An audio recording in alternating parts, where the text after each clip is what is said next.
A single phone call changed everything, and he learned her name from a voice message left years before she existed, a recording that smelled faintly of rain and lemon soap, and that he had replayed until the edges of the words softened, until the syllables felt like a small room he could live inside. Jamie was 21 when he first heard it, a boy who had spent his teenage years memorizing poems written by a woman he had never met, a woman whose notebook his grandfather had kept on a dusty shelf in a villa 2 towns over, a woman who had sketched the outline of a life she would never fully see. He had studied those pages like class notes, annotating metaphors, tracing the cadence of sentences, the way other kids trace the lines of a favorite song. And when he moved to campus with a single suitcase and a scholarship letter, he carried that voice in his pocket the way someone else might carry a lucky coin. He loved words the way some people loved silence, and his dream was simple and stubborn, to become a writer whose sentences could make people feel less lonely. But the price the campus would exact was immediate and public. On his 3rd day, when he bumped into a crowded corridor with a stack of borrowed books, a glossy phone hit the floor and burst into light as a video recorded the whole thing. And in that video, a girl with a laugh like bell metal stepped forward and, without looking, picked up his notebook as if it were hers. That small misread gesture became a rumor that grew teeth. The clique that governed the social top floor of the dorms saw a new plaything and a new mark, and their leader, with a smile like a knife and a jacket that cost more than Jamie's first 2 years of tuition combined, made a joke that landed like a verdict. They called their challenges Joker cards, and they kept the campus roster of small cruelties like trophies. Jamie wanted to vanish into the library stacks, but the girl had looked at him like a question, and he could not unsee that look. Her name was Lily. She was 19. She had the slow, precise manner of someone who cataloged sorrow for fun and could make a joke land with the exact gravity to pull the room in. She carried a small teddy in her bag, a ridiculous token that she said belonged to the woman in the old notebook. And for reasons he could not name, he believed, absurdly, that the voice on the recording had been singing to her. The stakes were set, and the promise of the first arc was clear. He wanted to keep the voice alive, to understand the woman who had written to someone unborn, to protect the girl who seemed to be a walking answer to lines he had underlined. If he failed, he would be laughed out of every study group and called naive for the rest of the semester. If he succeeded, he might discover a past that rewrote his own future. What would you do when the past you study shows up in the person who sits across from you in a morning lecture, and the campus expects you to pick a side? Sound of rain on an old tin roof, a worn notebook opening with a sigh, the soft click of a library lamp. These became the small signature moments that kept returning. This story would be intimate and dramatic, tender and occasionally vengeful, a campus love story that began before one of the lovers had been born, and that tested whether knowledge could become a kind of love. Jamie had a backstory that smelled of printer ink and instant coffee. He had been raised in a small apartment above a bakery run by his Aunt Anna, and while other kids learned to ride bikes, he learned to read the receipts his mother showed him and to fold paper like accordion bridges to pass notes. He had been 14 when his grandfather handed him a battered box of letters and a spiral notebook with a name on the front, and said, "Keep it safe, Miudo. There is truth between the lines." He spent hours on summer nights reading those pages against the hum of a slow fan, learning that people could make promises to futures they never met, and that longing could be a kind of study. He entered university with a scholarship in English and a guilty pride in how well he hid the dust under his nails. He had a nervous habit of tucking loose strands of hair behind his ear when he read aloud, and he could recite whole stanzas from memory with his eyes closed. He carried a billete as his wallet that read, "Write what keeps you awake," and he touched it like a talisman before every exam. In classrooms, he was a quiet presence, someone professors liked because he listened and took notes in a tidy script. There were 3 short paragraphs about his childhood routine: the smell of the bakery, the clatter of trays, the lullaby in Portuguese his aunt hummed when she closed shop, and the way his grandfather's stories folded into the margins of the letters, which explained why he had learned to live through other people's sentences. Those details were small and precise, and they mattered to the way he moved through the campus, through crowded cafeterias and into rooftop study sessions, always late, but always with some marginal note to show. Victor's backstory was not gentle. He was heir to a villa upstate, someone who had been taught to command rooms before he could command a bicycle. He had been captain of teams since middle school, and he understood the language of power in terms of who laughed with him and who stopped laughing. His parents, Amalia and Tomas, had given him a polished shell and a list of expectations: marriage arrangements spoken of over white wine, internships secured by phone, reputations forged by careful cruelty. He had learned to disguise insecurity as charisma and to keep a trainer named Coach Rivera around to smooth his public image. There were 2 paragraphs that told of a private hinge, a sister who left the family when she chose a life that was less comfortable and more honest, and the fact that Victor feared the loss of control the way a weathered sailor feared the dark. His words were often sharp, his jokes were precise, and his influence at the club of the campus made him both dangerous and desirable. These layered histories meant that when he laughed at Jamie's spilled books, there was an entire household's worth of strategy behind the guffaw. The campus web and the social map were a tangle of departments and cliques. In the journalism department, Priya and Marco traded gossip like currency. Priya took photos for the student rag, and her camera shutter sounded like a third narrator. In the music building, Harper practiced eternally in a room that smelled of rosin and mint. She became Jamie's ally in the most practical sense, bringing him black coffee and sheet music when he pulled all-night sessions. Sam was the roommate who left toast burning and apologized with pizza. Anna, the bakery aunt, made the room smell like cinnamon whenever she visited. Professor Ellis ran the creative writing course and had a habit of saying life's best lines in offhand remarks, and Coach Rivera taught the debate team and watched the campus like a man mapping currents. There were at least 5 friends, sometimes more, sometimes doubling as antagonists, depending on whose side luck fell upon. They moved through common rooms and cafeterias and evenings on the rooftop, where skylines looked like paper cutouts and where confessions felt both private and dangerously visible. The campus had departments like journalism and music and nutrition, and its competitions were tasks that felt larger than themselves. A writing contest with trophies and judges who could create careers. A ritual reading where everyone knew whether you were a star or just background. The rules were unwritten but strict, and everyone, even those who pretended not to care, learned them quickly. The first public humiliation came at a coffee house near the language labs. Jamie had agreed to read a piece from the old notebook at an open mic, partly because he wanted to give the woman, whose handwriting he had traced, the public air she never had, and partly because Lily had asked him to join her for the event as a joke, her smile soft, her fingers wrapped around a chipped mug. The coffee tasted bitter and metallic, and the stage light smelled like fried sugar from the pastry stand next door. He climbed the tiny platform with Harper at his shoulder, and Priya in the audience with a phone already recording. Thinking the worst would be nervousness. Victor and 2 of his clique were there. Victor, like a shadow at the back with a jacket that ate the light, and he raised a voice that rippled through the room. Did the writer bring the author's autograph, or is that for sale too? And laughter rolled like a wave. Jamie's mouth was dry, and he could feel the palm print of the billete in his wallet. He read, voice uneven at first and then steadier, pages that smelled of lemon and dust, lines about a child who had yet to be named, and about a man who loved the idea of a future person. Halfway through, Victor's laughter escalated into a small viral moment. A phone flashed, and Priya's recording uploaded in a matter of seconds.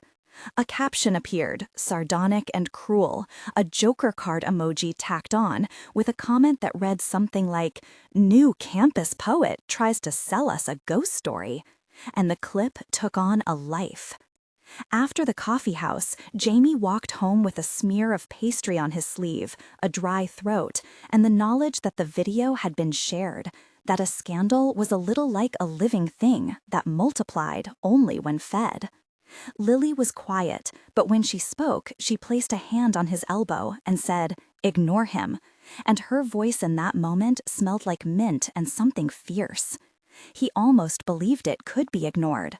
The social integration that followed mapped the campus into its proper shapes. There were study groups and there were voting rituals, an invitation to a rooftop party given as an honor, a silent list of who could sit where at the cafeteria, and people learned the layout by the way rumors traveled. Marco and Priya tried to smooth the footage into a human story, while Victor's clique turned the narrative into a meme. Harper set up a private playlist for the people who wanted to talk about the poems without cameras, and Sam started leaving sticky notes on Jamie's door with lines from the notebook. Jamie's world split into public and private in the way a photograph splits light, and Lily moved through both with a reserved intensity. She came from a small coastal town. Her mother had been a midwife who knew the names of babies before they were christened, and Lily had grown up in a house where the ocean taught her patience. She had a habit of humming while she walked, and when she was nervous, she twisted the seam of her sleeve. Her backstory was 2 short paragraphs in Jamie's mind: the sea, the mother who left a notebook in a drawer like a secret, and the bear that smelled of lavender left in the attic. As tensions rose, the first real test came in the form of a joker card left at the department notice board, a small printed challenge that read, "Write your confession under the rooftop lamp, midnight, winner takes the archive slot," signed with a stylized joker. It was petty and formal, and the campus loved petty formalities. Jamie positioned himself as responder because the notebook had taught him that sentences could be weapons and shields, and because Lily's silence was an invitation to protect what she would not claim. Victor assigned someone to clear the path and used the moment to stage a public counter-reading that would air live on the student feed. The rooftop smelled of rain and metal, of sweat and cheap perfume, and the competition was tense, like the strings of an instrument just before a bow is drawn. Dialogues in those scenes were long and charged, 10 exchanges or more, with people speaking fast and with the crowd leaning in. "You cannot decide to be history," Victor told Jamie. "History is a set of rules you either follow or bite." Jamie answered with the notebook's lines, not all his own, because some courage was borrowed and some courage belonged to the woman who had written them. History is written by the people who have the courage to speak about what they lost. And Lily, standing a little apart, folded her arms in a way that made Jamie think of closed books. The 5 senses crowded every line. The wind cut across the rooftop and tasted like metal on the tongue. The lamplight was harsh and washed out features. Laughter reverberated like glass against metal. The smell of smoke from someone who had been careless drifted across. And beneath it all, there was the thudding of a heart like a bass drum as judges leaned forward. The result was ambiguous and magnified. A clip would later go viral, hashtagged with scandal and with a split screen of Victor's sneer and Lily's inscrutable face, and the campus hummed with side bets and small coalitions. Jamie felt humiliated by the spectacle and oddly honored by the attention. He did not yet know that this was only the second test. The triangle took shape with the awkwardness of tectonic plates. Lily sometimes drifted toward Victor when she wanted to see what it felt like to be dared, and sometimes she sidled up to Jamie when she needed sentences that were not accusations. A second rival, Mia, a student from the journalism department who had once had a short fling with Victor and now kept him in line with sarcastic barbs, watched the development with a reporter's detachment and a friend's tenderness. There were intimate scenes, small and precise, where a stolen kiss happened over a pile of overdue library books. A hand brushed during a group project and made time seem to stop. A confession that came out like an exclamation in the hallway and left both people embarrassed and more honest. Dialogues here were dense, often 12 exchanges long in the scenes that mattered, each line carrying weight. "Why do you keep other people's ghosts in your pockets?" Lily asked once. "Fingers on a paperback spine." Because ghosts sometimes have better directions than living people, Jamie answered, and she laughed like a bell, a sound that felt like rain on the tin roof from his memory. The campus competitions became a proxy for relationship tests, a writing contest judged by Professor Ellis, an oral history tournament in the journalism department, a performance night in the music hall where Harper and her violin bent light into new shapes. The object that kept surfacing was a small envelope, yellowed at the edges, that Jamie found behind a loose brick in the old library. Inside was a single line, "He will study with her before she is born," written in the woman's handwriting, and that line functioned as a talisman and a puzzle at once. There were several secondary characters who acted and reacted. Priya uploaded footage and then pulled it down at night. Marco distributed leaflets in the cafeteria. Anna, the aunt, baked scones for late-night meetings. Sam awkwardly carried messages and once saved a notebook from a spilled drink. Harper smoothed the strings when tensions flared. Professor Ellis offered mentorship and cold coffee. Coach Rivera advised Victor and sometimes watched the rooftop with a sigh. Their names appeared repeatedly, like commas, grounding the narrative in faces and small acts. A serious escalation occurred when someone tampered with a phone, and a video of Lily reading a passage out of context appeared across feeds with a caption that implied she had claimed the notebook as her own in a bid for sympathy. The rumor suggested plagiarism, and the phrase spread like oil on water. The sensation of panic tasted metallic. Lily received an anonymous Joker card at her door, a playing card with a clown face and a note that read simply, "Tell us where the rest hides." She faced humiliation and a public hearing organized by the student council, and the campus, which loved ritual, turned her vulnerability into spectacle. Jamie tried to intervene, to offer his testimony about the notebook and its provenance, but Victor used the moment to question Jamie's motives, to paint him as a romantic obsessed with a ghost. The arguments were heated and extended, 10 exchanges at least, with shouts and interruptions. "You are making a crusade out of someone else's memory," Victor snapped. "I am trying to return a voice to the air where it belongs," Jamie replied, voice cracking. The smell of bleach and disinfectant from the administration office mingled with the bitter taste of humiliation in his mouth. For a while, the evidence felt stacked against them both, and their allies were few. Priya's removal of the phone footage had been temporary, and the clip's copies multiplied. There were whispers of a lawsuit and a possible disciplinary hearing, and Lily, who had always kept a small teddy close to her chest in dorm nights, retreated into a silence that was a kind of weather. The crisis deepened when a confrontation at a party turned physical. Jamie, attempting to retrieve a torn page from someone who claimed to own it for evidence, was shoved and hit his head against a table. The room swam with laughter and then silence. He woke up in a hospital with the antiseptic smell of the ward and a trembling lesson about how a body carries shame and bruises where dignity was broken. Lily sat by his bed with her teddy on her lap and a face like a question. Victor's involvement was debated in text threads and in coffeehouse whispers. There were 3 heavy moments of tension described in full detail, each the length of a short scene. One was the push that made Jamie hit the table, the taste of blood at his lip, and the metallic alarm of hospital monitors. Another was the disciplinary board, where people who had once laughed were now asked to explain themselves under fluorescent lights, with the scrape of chairs and people clearing throats as important ambient sounds. The third was a rooftop fight, where words served as knives, and a small group threatened to make the campus decide who had the right to tell a story.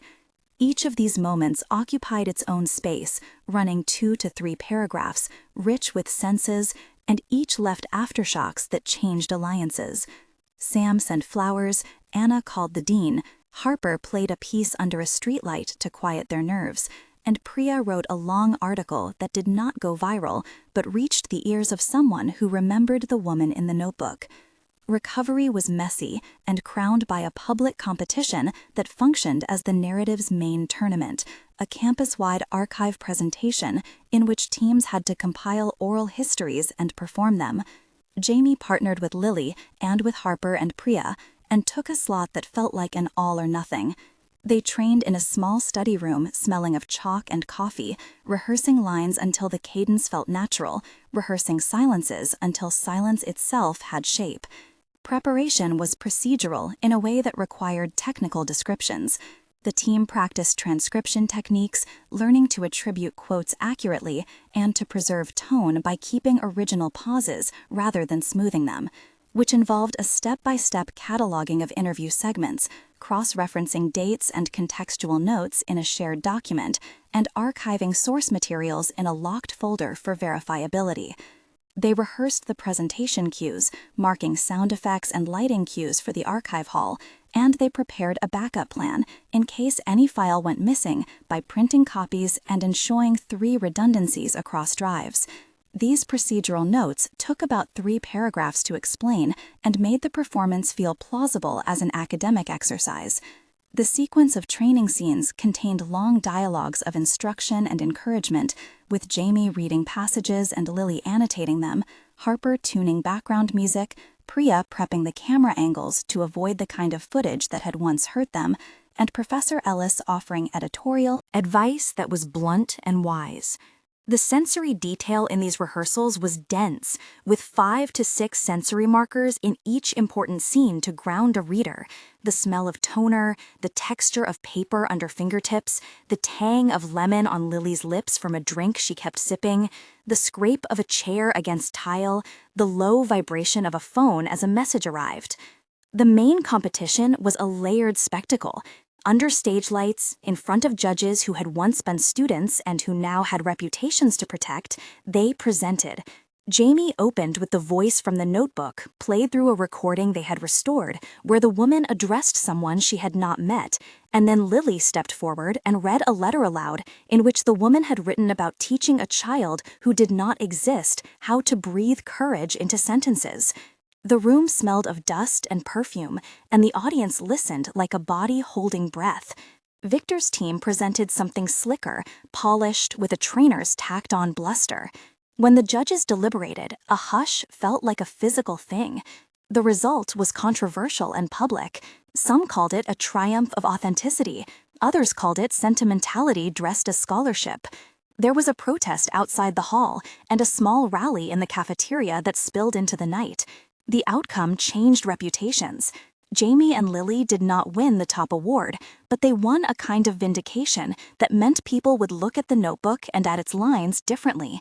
The climax was public and drenched in emotion, and the closing moments of the competition were long, paragraphs about the judges' faces and the way applause sounded like rain on a tin roof.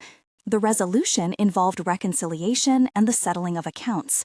Victor, confronted by his coach and by a sister who finally wrote him a letter about the cost of control, receded into a quieter posture. There were apologies that felt sincere and others that were performative. Jamie and Lily clarified the notebook's provenance publicly. They organized an archive project to preserve the woman's writings and to fund a small scholarship in her name. Small, tangible consequences followed. Anna's Bakery received a few new customers who came because they had read the piece about the notebook and wanted to taste the place that raised Jamie. Priya's photo essay on campus rumor culture won a commendation. Sam apologized publicly and was forgiven in a way that left room for growth. The emotional culmination was reconciliation, where Lily admitted she had been tempted to take credit for something because attention felt like warmth. And Jamie admitted his romanticism had sometimes made him blind to real people. They had a final scene on the rooftop with the city's lights like spilled coins, and a short exchange, long and honest. "Did you ever think you would find her voice and not the woman herself?" Lily asked. "I found both, strangely," Jamie said. And they laughed because there was a kind of relief in mutual admission. This block resolved many threads, yet left the future open. The epilogue plotted a steady arc over time, showing the measurable and gradual changes that followed. 1 month later, the campus had quieter rituals. The coffee house had a plaque commemorating the archive project, and Harper played there once a week to help fund the scholarship. The 1-month scene was brief but precise, about 700 characters, describing small shifts in routine and a sense that people were learning to be more careful with viral moments. 3 months later, Lily had started a small reading group for first years who felt lost, using the notebook as a seed for discussion and inviting students to bring stories of their own mothers and grandmothers. The 3-month scene extended and showed momentum, with new projects and an invitation to the local high school to visit the archive. 6 months later, the archive had its first external grant, and Anna's Bakery had a steady stream of customers who came because they'd read the story and wanted to be part of the narrative. Jamie had published a chapbook of essays and poems that included the story of the notebook with attribution and a foreword by Professor Ellis. The 6-month scene closed with a promise. Not everything was healed. There were still bruises and apologies to be lived into, but there were also practical outcomes and a community that had learned to listen more slowly. In those epilogue moments, they introduced a lasting object, the envelope that had started it all, now framed in the student archive display. A small notice beside it reading, "Study with what is not yet born." A call to action was placed after a tense moment of ambiguity about loyalty, a pause designed to invite the audience in. The segment reached out in empathetic language, acknowledging the anger and compassion viewers might feel, and then invited them to answer a simple question in the comments to build community and stir reflection. It asked, "What would you have done in Jamie's place? Defend the voice or let silence grow?" Suggesting readers respond with one word and a short reason, promising that the most thoughtful comments could shape future videos. It then eased back into the story with a line that guided viewers to the next scene. "Now watch what happened when the envelope reappeared." The final lines recapitulated the inner journey in 2 or 3 sentences. He had gone to university to study others and had been found by a life he had once only read about. He left with a conviction that stories, handled well, could become medicine. The consequence concrete was that the archive existed, a scholarship had been created, and the bakery had new customers who believed in the currency of small acts. The closing teased the future without resolving everything. There would be more essays, more mistakes, and the possibility of a small school of writing whose students learned to listen. A final community call offered a gentle subscription invite to follow more narratives of people who struggled and learned, and the last memorable sentence landed like a bell. In the end, studying a life is not the same as living it, but it can be the bridge that brings 2 people home.